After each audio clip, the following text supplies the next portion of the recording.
अब आपका next topic आता है एप्लीकेशन ऑफ अल्ट्रासोनिक। तो पहली इसकी एप्लीकेशन है ड्रिलिंग। ड्रिलिंग में क्या होता है, ये आपका ड्रिलिंग का पूरा डायग्राम है। पहले हम इसको समझ लेते हैं कि वो कहना क्या चाहते हैं। देखो, ड्रिलिंग में क्या होता है, टेक अ फेरोमैग्नेटिक बार। हमने एक फेरोमैग्नेटिक बार ले लिया है। Place a current carrying coil. हमने एक करंट कैरिंग कॉयल ले लिया है। ठीक है, ये है। Alternating current is supply to it. Current pass हो रहा है, ये रहा आपका एसी सप्लाई, करंट पास हो रहा है यहाँ पे। As a result of magnetostriction effect rod vibrates up and down. जैसे कि मैग्नेटोस्ट्रिक्शन में हमने पढ़ा था कि हमारा लेंथ चेंज होता है, तो रॉड मूव करती है आपकी अप एंड डाउन। ठीक है, up and down. Plate to be drilled is placed plate to be drilled is placed below the bar. Bit of desired drill shape is attached as the lower end of the bar. जिस plate को हमें drill करना है वो हमारी नीचे रखी होती है। तो जब हमारा मूव करता है अप एंड डाउन, तो एक मिनट, हमने यहाँ पे एक स्लरी भी इंट्रोड्यूस कराई है। The slurry is induced in between rod, vibrates with ultrasonic frequency. Slurry क्या होता है, आपका सस्पेंशन है आपका सॉलिड एब्रेसिव पाउडर का, यहाँ पे हमने स्लरी इंट्रोड्यूस कराया है। तो जब वाइब्रेट होता है तो उससे क्या होता है कि आपकी फ्रीक्वेंसी जनरेट होती है। फ्रीक्वेंसी जनरेट होने की वजह से आपका ड्रिलिंग हो जाता है, ड्रिलिंग हो जाता है। और उस यही ड्रिलिंग आपकी एप्लीकेशन है अल्ट्रासोनिक की। नेक्स्ट है आपका कोल्ड वेल्डिंग। कोल्ड वेल्डिंग में क्या होता है,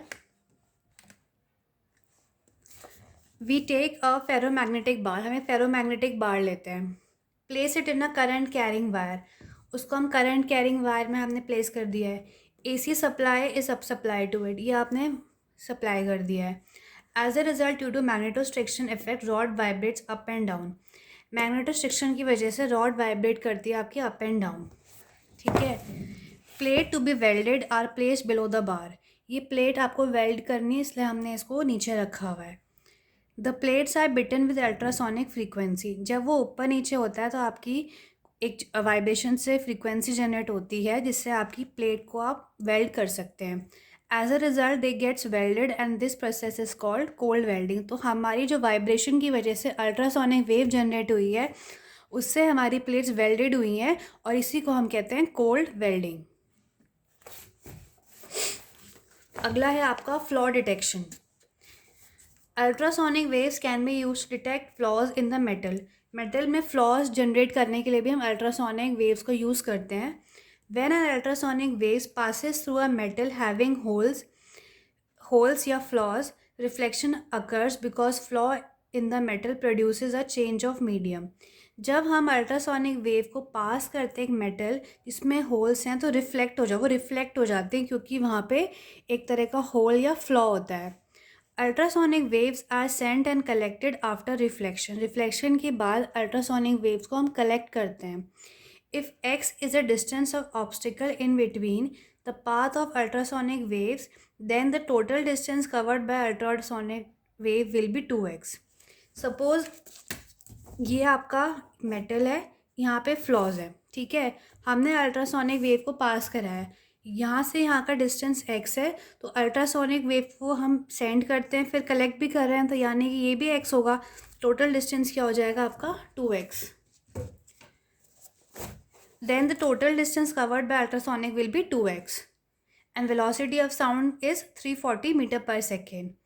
ये फॉर्मूला होता है। By calculating the time taken by ultrasonic waves to travel to and fro, we can calculate the distance of the obstacle. अगर हमने ये कैलकुलेट कर लिया कि कितना टाइम यानी कितना डिस्टेंस उन्होंने ट्रैवल किया अल्ट्रासोनिक वेव्स ने, तो हम टाइम ईजिली निकाल सकते हैं, और टाइम की वजह से हम डिस्टेंस भी निकाल सकते हैं ऑब्स्टिकल का, यानी कि हम फ्लॉ डिटेक्ट कर सकते हैं सिस्टम में। नेक्स्ट है आपका सुनार। सुनार क्या होता है, सुनार होता है sound navigation and ranging. The ultrasonic waves, which are highly directional, can be used for locating objects and determining their distance in sea.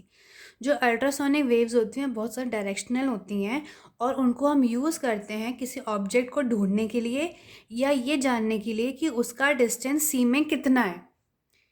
Ships are equipped at its bottom with a source and receiver of ultrasound of definite frequency.